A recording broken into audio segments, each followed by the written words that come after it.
The feds jumped in. The U.S. Attorney's Office opened this case up. This case was investigated for a little over 3 years or so on the federal level. This case honestly went to two U.S. Attorney's offices and to the Department of Justice. Literally, Attorney General Loretta Lynch said this was one of her top 3 domestic priorities. This case in the federal level named 3 targets. The feds named 3 targets. Those 3 targets were then a local currently employed FBI agent. He has since retired, and his 2 sons. Again, for clarity, these were the feds' names of the targets of the investigation. That led to the gentleman's home being raided. I mean, we know most times when the feds come and raid you, they got you. Well, imagine what they had to do to come and raid one of their own and his 2 sons at that time in separate college dorm rooms. We just knew arrests were going to happen. The people knew arrests were going to happen. Well, they closed the case abruptly. When they closed the case, just for time's sake here, they told the family 2 chilling things. First of all, they closed the case and omitted me from the meeting. And of course, they have the power to do that, but I was the one to help coordinate between the 2 U.S. attorneys' offices. Very professional and consistent conversation. And then when it came time to the meeting, no Marcus Coleman. Well, as hurtful as that was, they also omitted, they suggested that the family attorney not be in the closing meeting. The family attorney who no longer represents the Johnsons, which is a good thing. So me and their legal representation sat in the lobby while Mr. and Mrs. Johnson met with 2 U.S. attorneys' offices and a member from the Department of Justice. Absolutely unethical, right? So, but in that meeting, they told them 2 chilling things. They told them, number 1, that, first of all, let me make sure it's clear. The federal government, when they closed this case, they never stamped Kendrick's death accidental. That's a big farce for some folks that are out there. They told this family that the shoe that was up under Kendrick Johnson, if anybody, and I got to be graphic, Mrs. J, if anybody has seen, the images of Kendrick, the images that Mrs. Johnson had to see on the internet for the first time that were leaked by people, I might add, speeding the story up, on the heels of this summer, I know you've been out there, you're all across the country, many of our comrades and stuff, it energized me. And I'm up keeping it gangster, Tamika. Really, your fight for Breonna Taylor, and I've told Mrs. J this, the victory that you did get, we've gotten several victories legislatively, but getting those grand jury recordings that are usually secret, or grand jury proceedings, that are usually secret. When that happened, man, I took off and ran with that. What's good for the goose is good for the gander, and started demanding that, the federal grand jury proceedings of Kendrick be unsealed. Well, that's when I found out that Georgia had totally recused itself from the Kendrick Johnson case. And all questions were to be asked and answered. This is the U.S. Attorney's Office out of the Middle District of Georgia I'm speaking to. All questions of this case are to be asked and answered out of the Northern District of Ohio. My first thing is, what does a family have to do who has a dead child found in the state? Why do they have to go to Ohio? Real briefly, because I know that's got folks puzzled. We've never been told this, but we're assuming. Well, it's not the first time that we've heard of Ohio. When the Middle District of Georgia first opened up the case, shortly thereafter, the Northern District of Ohio joined. The only assumption we can tell you is one of those 3 targets for the federal investigation was a football star. He had a scholarship to Florida State University, and after continuing being named in this investigation, they rescinded that scholarship. Well, he got picked up by someone else, Akron University. Akron University is in Ohio. So that's the only assumption. So once the case was closed, and now after 5 years, the push to get it reopened on the heels of the mini victory with the grand jury, that's when we were told we had to go to the District of Ohio. To speed the story up further, it was a little pushback, little resistance. We're in the middle of this pandemic. Buildings are closed, meetings aren't happening, but through some tenacious behavior and a couple of threats, to be quite honest, on that we were flying to Cleveland to get answers about their son, and it was despicable that we had to do that. They opened up their office. We met with the former U.S. attorney, who has since retired due to a change in administration. This is one of Trump's appointees. I got to admit, former U.S. attorney Herdman was a man of his word.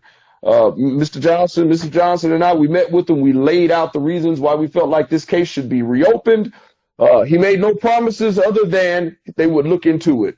A couple of weeks or so after that, he contacted me, and speeding the story up, he said that they were in the process of filing papers, his office, in the federal courts of Valdosta, that would allow the Lowndes County Sheriff's Department to look at all of their files. I'll pause here on this.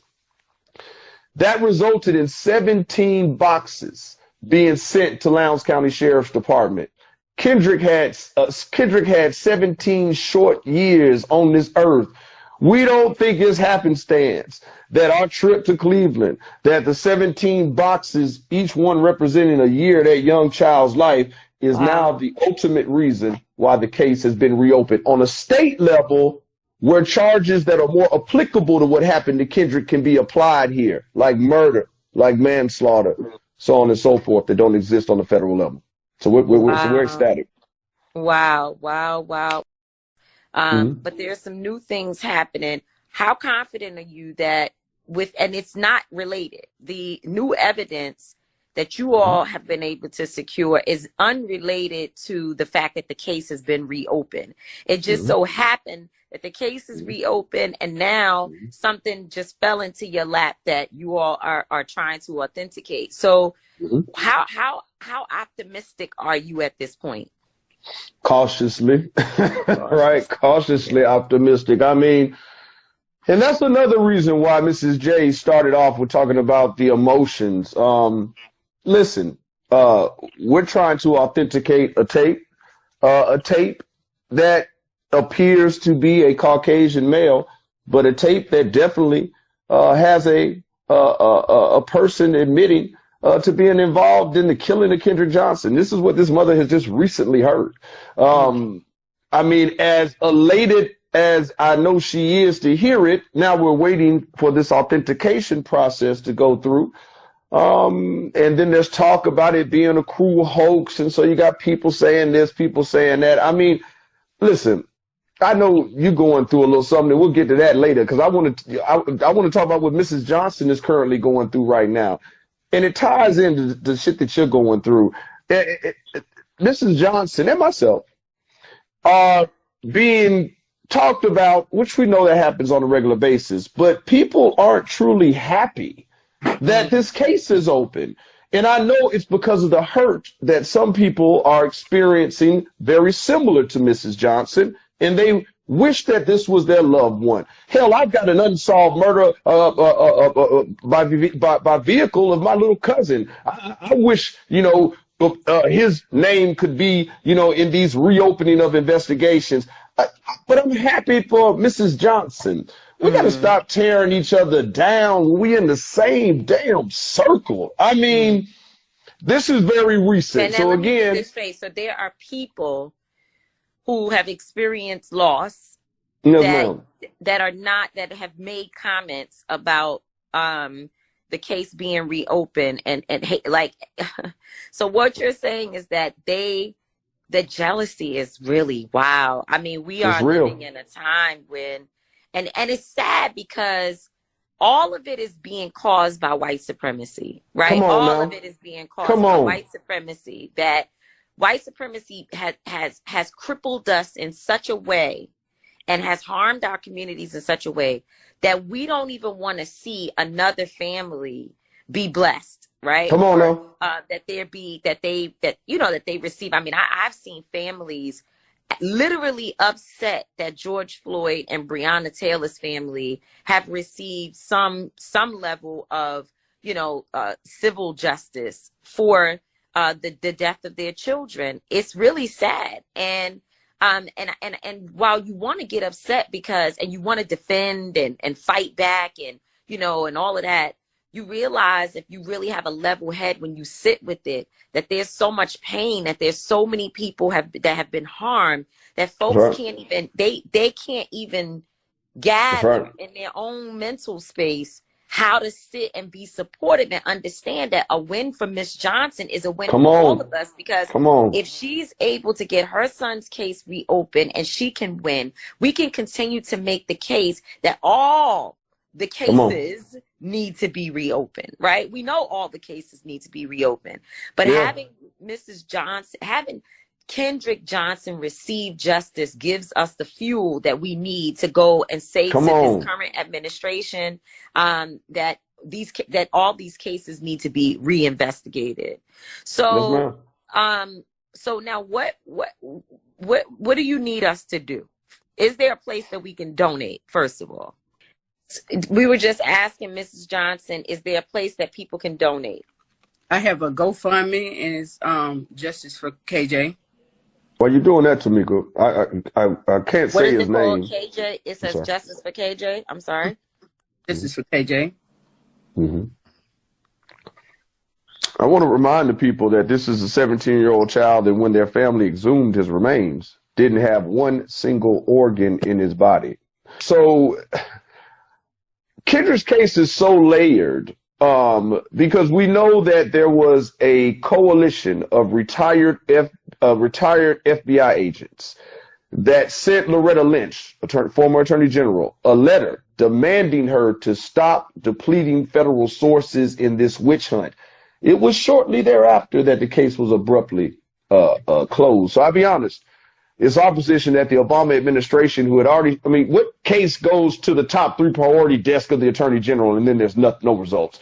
We feel like that they were pressured. We feel like the racial undertone and the split down here in the South, especially Valdosta, where Trump himself had a major headquarters here. But it's not just about him, Tamika. You spoke about it. I mean, the whole root is white supremacy. And down there in Valdosta, home of Mary Turner, a young lady who was pregnant ages ago, and they chased her and chained her to a tree and cut the baby out of her stomach and stomped the baby in front of her and then lit her on fire. That's Valdosta. That's Lowndes County. And they still got some preserved folks around these parts. But we are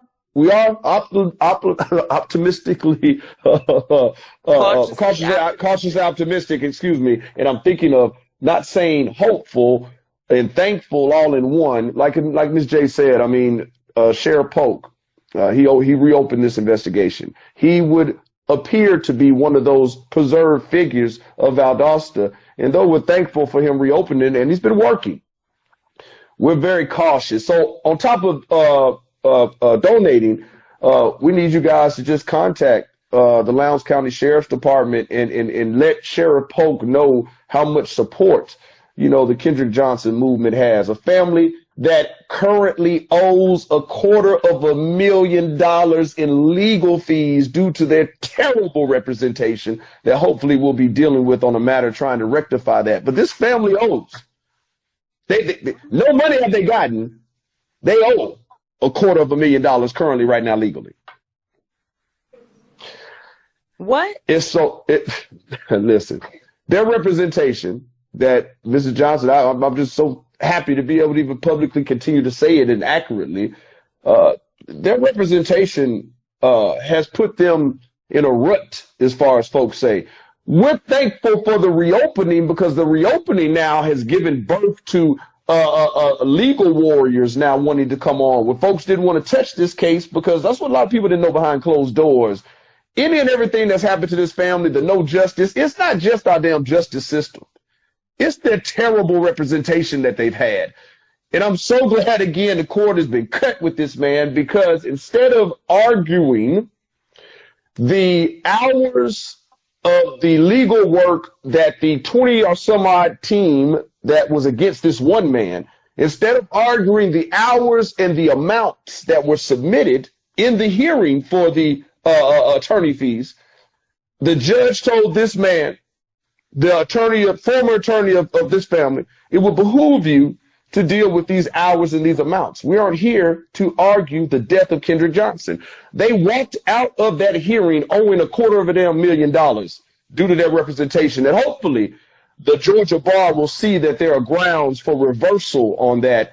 And I know that will be handled by the upcoming legal team that the Johnsons are currently shopping for. But when those that are going to contact the sheriff's office, the Lowndes County Sheriff's Department, there's one thing that's very important. The Georgia Bureau of Investigations, the GBI, is called in. And as I say these names, I mean, we literally have taken a 360-degree turn. These people, investigated this before, and that's my point. we're adamant that I was going to say theory, but that's incorrect. We have two autopsy reports to prove it's not a theory. So knowing Kendrick was murdered, we know that there are a couple of people that are still employed at that sheriff's department. And we know that there are some people that are going to have to be held accountable at that sheriff's department. So as you're calling this sheriff in support, please let him know we want to make sure he holds everybody accountable, even those that are currently employed there now. And as the GBI gets ready to authenticate this tape, we just want folks to know, man, we're not stopping. And as you stated, you know, this is 8 years, 2 months plus.